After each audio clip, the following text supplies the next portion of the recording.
Hi there, and welcome back to Insights with NetSupport Corporate Edition. I'm your host, Cauchi, and today I'm really excited to be welcoming Virginia onto the podcast. Welcome, Virginia. It's lovely to have you here. Thanks for having me. I'm really excited about this. Of course. How are you anyway? How's your week been so far? Good, although it's back season, so everybody in our family seems to be catching something every couple of days. Yeah. But yeah, today wasn't me, so I'm celebrating that. Yay!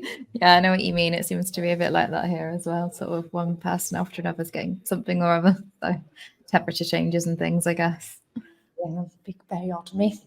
Yeah, but at least we're both okay. So yay! That's great. So before we start the podcast and dive into things, would you mind just introducing yourself to our listeners, please? Yes. So I'm Virginia Mendez. From the accent, you can probably guess that I'm Spanish, but I've been living in Northern Ireland for 9 years now. Oh, it's quite a long time. Yeah, enough to get some of the accent. Yeah, a little twinge at the end. I love it. Yeah. Get a little bit confused by it. And I am a feminist author. I've written 2 children's books, one about consent and one about gender stereotypes, as well as a parenting book on how we raise children beyond the gender bias. I also collaborated with different magazines, and I've just started my Substack, so a lot of feminist writing. And I'm a trainer for corporates and schools, again, dealing with gender equality and feminism. And finally, I started with my husband an online ethical shop called thefeministshop.com, in which we have a lot of ethical products, books, and a hub for information. So basically, as a friend described me once, I'm a professional feminist. That's awesome. What a great thing to be. And the shop's great, by the way. I had a little nosy, obviously, when we got in touch about the podcast. There's some really cool things on there, so everyone should definitely check it out. Lots of great resources and stuff too. So you said, obviously, that you're a professional feminist now, but you said you went on a journey when we were kind of emailing each other from I'm not a feminist to I'm a professional feminist, which is quite interesting. Could you talk about that journey?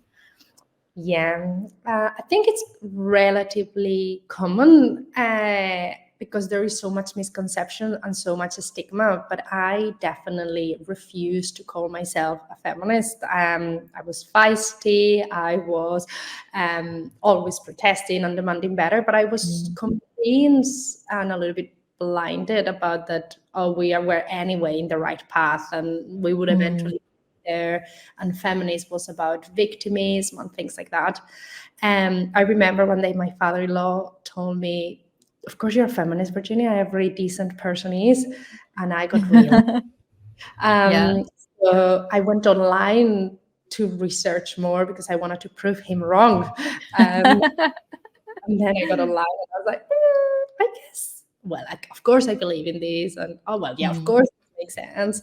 And I just start losing a little bit the fear. I mean, I think I get to that phase in which we call in the Feminist Shop apologetic feminist, in which you're a feminist, but you don't hate men, you don't do this, you kind of still feel very much the stigma. But then I guess the more I learn about it, the more I care, and then the more I wanted to know, and I got into this cycle of learning and caring and learning and being angry. Here we are some years later. So definitely a journey. Yeah, I love what your father-in-law said. That's awesome. Like every decent feminist. That's very cool. He was right about it. But it's really worth it. I think, you're right there. There are a lot of misconceptions about the word and what it actually means. And so there can be that pushback sometimes because of that, when really actually it's just about, like you say, wanting better and wanting it equal and wanting, all of the things that make complete sense. So that is really interesting. It's just very interesting because it does feel sometimes controversial. And even sometimes when I talk about it with people, I remember being where they were with that, what that means. But I guess we can be, open about these kind of things, and we can explore them. And sometimes if we don't name the things correctly, we cannot fix them. I mean, and yeah, that's very true. Brave enough to say, here we have a problem of gender inequality, then it's very difficult to start working towards solutions. Yeah, no, absolutely. So why and how did you start the Feminist Shop? So we started it after a Christmas shopping. So by then I had written my first children's book, and I thought that was going to be my path. I thought, okay, that's who I am. I'm a children's author. But my husband and I were looking for presents, and we couldn't find a go-to brand. So we could find cool products here and there, but there was not a brand that we thought, okay, I've been wanting to support this brand for the whole year. I know it's ethical, and I know what they mean. So he works in e-commerce. So we thought, what a great opportunity to put our skills together. And it was a dream to do something bigger. We wanted not to be just, a t-shirt clothes. It had to be ethically produced, and we have to give back. And the books were very important for me. And have the information. We have a quiz that has been taken over 40,000 times now. Wow. So yeah, it was, for us, everything in the website is how this will help somebody to move their journey forward. Is this going to help them to start conversation, or to make a statement, or to find a community, or to learn more? So yeah, it's very exciting for us. And I guess from the beginning, it started with that big idea of we wanted to create a community and a project. Yeah. Oh, that's amazing. So how long has it been going now? So it's been on for 4 years. Oh, wow. And realistically, things are slower than we thought. COVID has happened, and then we both of us have works and other jobs. And it's just us. We don't have a team yet behind us. But every step and every time and every new collection, it's been really exciting. And we have a lot of ideas coming up. So yeah, it's just a matter of finding the time to make them happen. Yeah, of course. Amongst everything else that you do, like writing, speaking, and that makes complete sense. Yeah, that's really cool though. Time, just need more time during the year, during the day. I know, there's never enough time for everything, right? See, obviously we talked a little bit about your journey from kind of, I'm not a feminist to I'm a professional feminist. And within that, we said there's quite a lot of misconceptions about feminism. Could we talk a little bit more about what some of those are? Well, I think the main one is that people think that it's a sum-zero game. People think that we are asking more things for women at the expense of less things for men, which is not the case. One of the main things to understand is that the way we have the world set up at the minute is not a win for anybody. And whenever we talk about toxic masculinity, we're not talking about men are toxic. We're saying that the way we are expected, or men are expected to display and live their masculinity, is toxic. Yeah, absolutely. For us, but also for them. So I think lose-lose. Yeah, I think nobody's winning. And of course, women have a lot to win, because we've been the ones mostly oppressed by this system.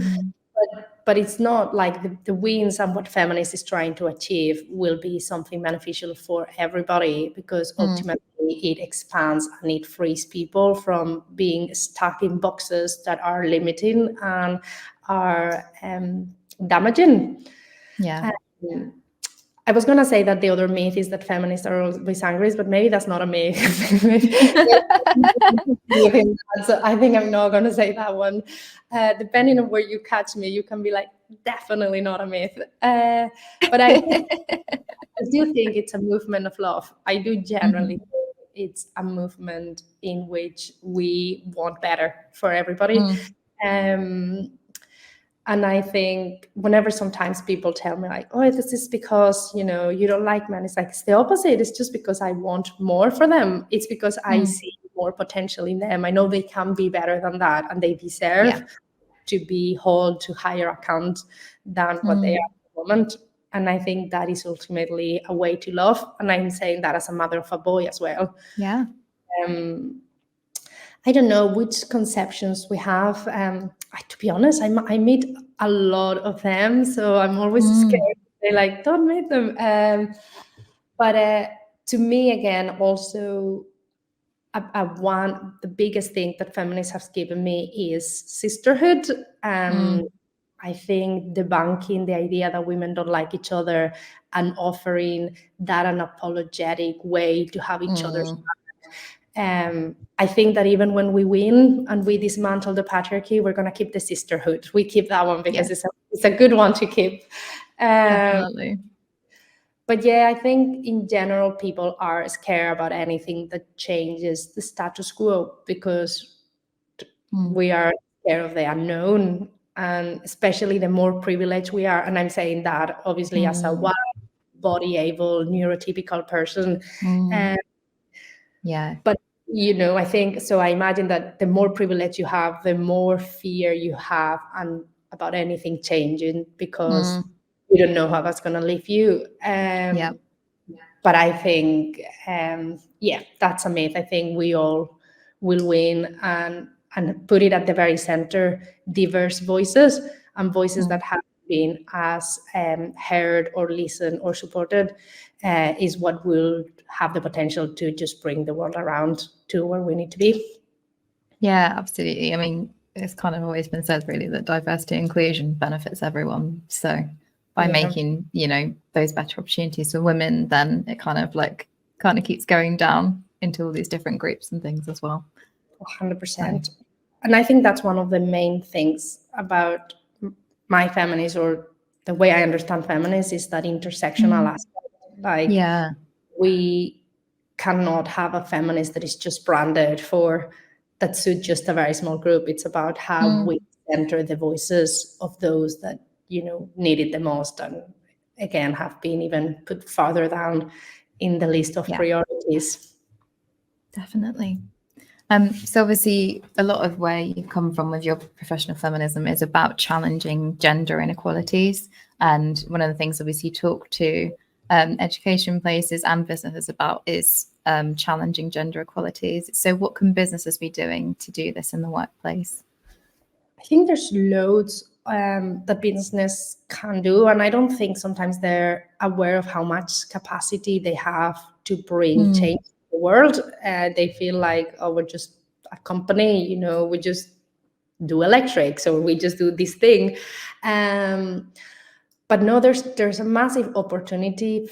The first one, I would say, just be aware that there is a problem. I find that it's very difficult to try to implement any change in businesses when there is a reluctancy to admit that there is a problem.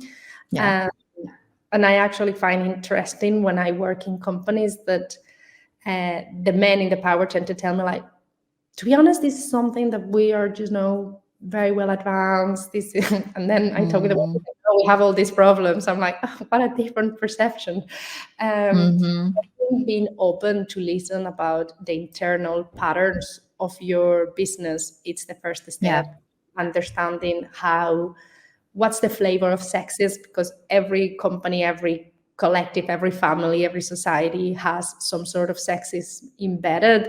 It's understanding what's the flavor exactly and how it looks like for you, so you can be very specific into targeting it.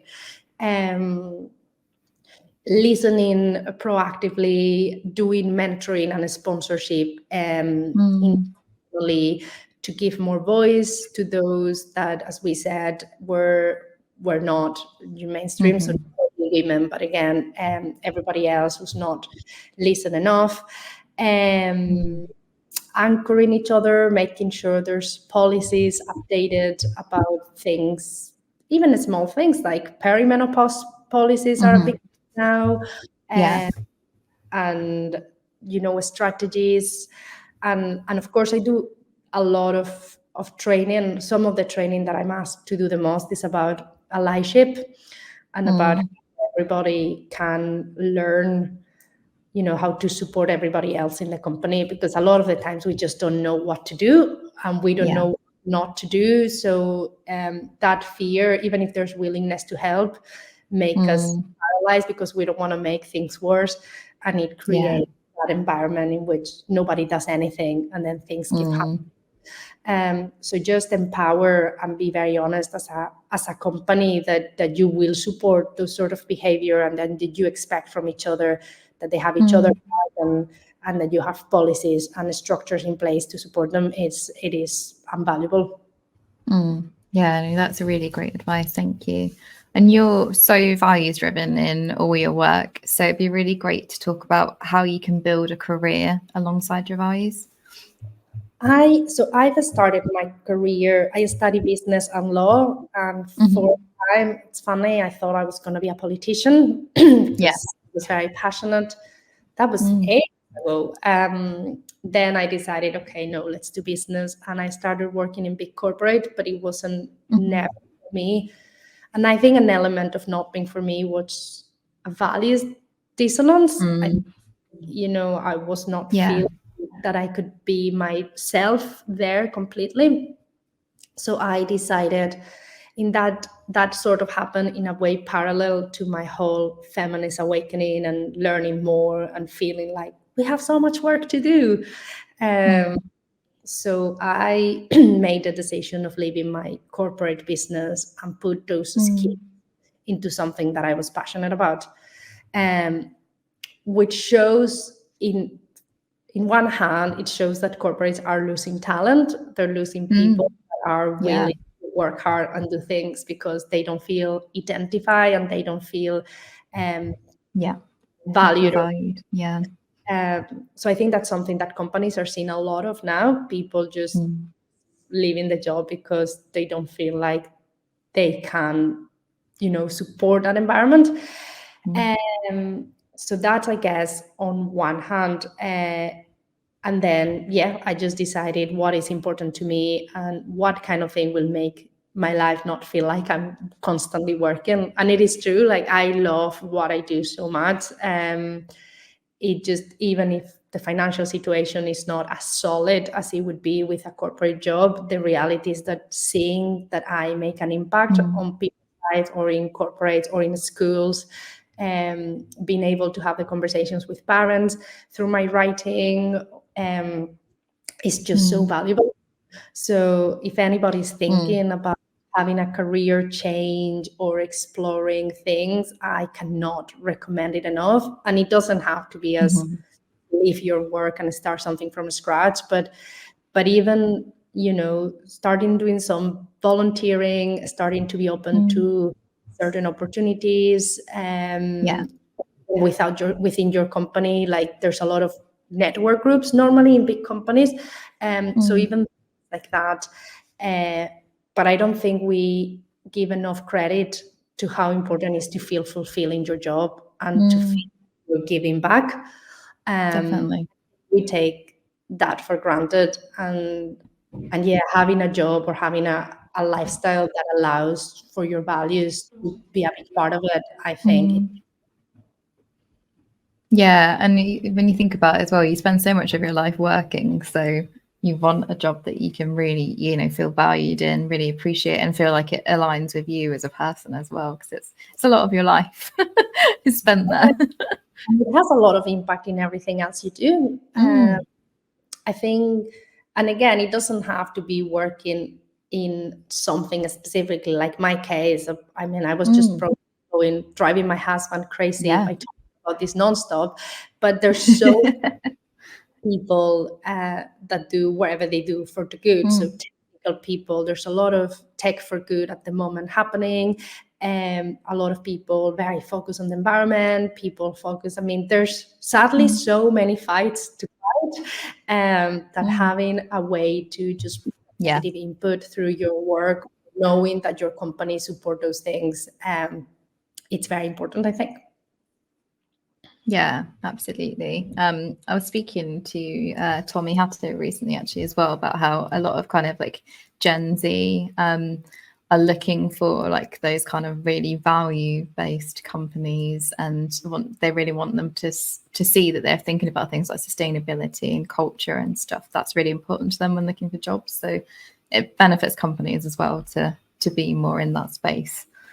Yeah, I think there is a very clear business case to be made at the moment about it. I think the market has changed, and it's a very talent market. So Yeah. not anymore a time in which, you know, companies can just push everything. Like, people are choosing how they want to work. Flexibility has been huge, for example, for the next Yeah. generation. And I think there is, I love the new generations because they are great at setting boundaries and also to speak for themselves. Definitely. And they're not scared of changing jobs. They're not scared No. of, so that has completely shake the way things are operating. And the problem is that a lot of the people that are now CEOs and heads of those companies come from a completely different generation. So they're facing, there is a big generational culture change. And I don't think they're realizing how much money and how much potential they're leaving on the table because of that. I think that's one of the things I put a lot of time on whenever I do kind of mentoring with C-suite. Like, this is the reality. Those are the new rules of the game, and it's in everybody's benefit. A, because it's the right thing to do, but B, is because it's the smart thing to do, to bridge that gap and just Absolutely. make those values part of the DNA of the companies. I'm forever grateful for Gen Z to shake things up and better, because we're all benefiting and we will all benefit from it. Absolutely. So speaking of that values-driven workplace culture, how can companies start to embed that? Yeah, I think properly put time apart and work on it. I think one of the things is to stop thinking about it as a nice to have thing. This is no more checklists. This is a mandatory thing to have, and this should be a priority in business agendas. This, you know, so I think the people on the top should be sitting down with whoever they have top and deciding what are we going to do about it, and asking themselves tough questions. I mean, I know that it's easier to say no, we don't have a problem, and ultimately everybody, I mean, people get very defensive with this topic. Like, I'm doing something wrong, you're calling me something, and this is not about nobody's calling you. It's about those practice and sexism being my specialty, but all of them are so part of the fabric of the society that it's very easy that they become part of the fabric of company cultures. Being able to look ourselves in a mirror and be like, well, to be honest, yes, we're doing this, or we might be failing this, and also understand the parts that you don't know. Just being able to say, well, there's blind spots here. I cannot bring myself any further. So there's, for example, Power by Diversity. They do amazing work providing data. So companies can just look at the reality of what's happening inside their companies. Because sometimes we're just operating blindly, like we don't know what we're fighting, we don't know the extent of the problem, and we don't know which should be our plans next. So I think that piece of this is important, and then just be intentional about doing something about it, very first step. And then the actions will of course change depending on the company, but that openness and that willingness to look at the problem in the face, I think that is where everybody should start right now.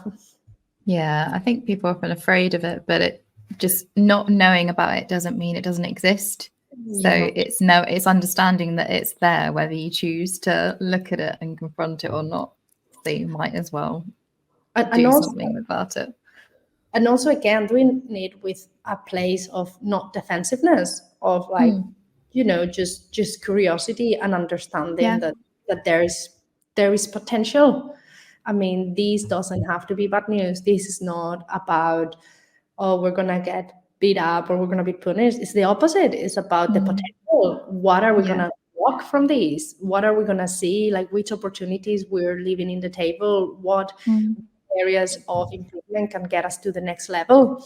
So if we could, if companies could see this as something exciting and something, an opportunity and a potential and something they want to be part of, rather Mm. than punishment that they've been forced to do. Yeah. Think, I think that's a big part of the way. Definitely. And how can companies share those values effectively with staff and make sure that they're on board as well? Well, the first thing is, I always talk about starting bottom to top. I think a lot of the companies do the opposite. A lot of the companies invest in a training for their staff Yeah. members. And again, those are great. Like, I deliver lots of those, and I feel that they bring an impact and there's a ripple effect. But ultimately, if we want to get people on top, we have to lead by example. So having people on top committed and determined to make this a priority is the best way to pass the message. Yeah. There's loads of ways to do to get people on board as well. Obviously, policies, something much more, let's say, formal, in which they are aware that those things happen. There are things like team building exercises in which everybody is on board, and they talk about it. I guess also the sizes of the company make, a massive difference. Yeah. But yeah, the communication style, there's big companies are using a lot of company networks. So, women's groups and parenting groups or LGBTQ plus groups, in which they create these safe spaces for people in their company to talk about things and then make suggestions about what their needs are. And I think that's great. But again, those are quite big company things. If you have a Yeah. small company, it's probably even easier. If you have a small company, I think you have more opportunity for the people in the top and the working force all together, or all creating things together in which they see each other as part of the same. And that idea that we as a company are moving forward. So I think they can also be used as team building exercises. But yeah, I guess it really depends on the size and the structure of the company. But I will suggest always top to bottom. Yeah. Yeah, that makes so much sense. So the last thing really I just wanted to ask is, where can our listeners best get in touch with you and learn more? Well, lots of places. So I am in LinkedIn, just Virginia Mendez. I have my own website, virginiamendezm.com. And I'm on Instagram, and I'm really excited about my new Substack. So just any of those ways. And I'm always happy to have a feminist rant. So just in if that's it, and we'll talk more. Brilliant. Well, thank you so much, Virginia. It's been a pleasure to have you on, and I hope you enjoy the rest of your day.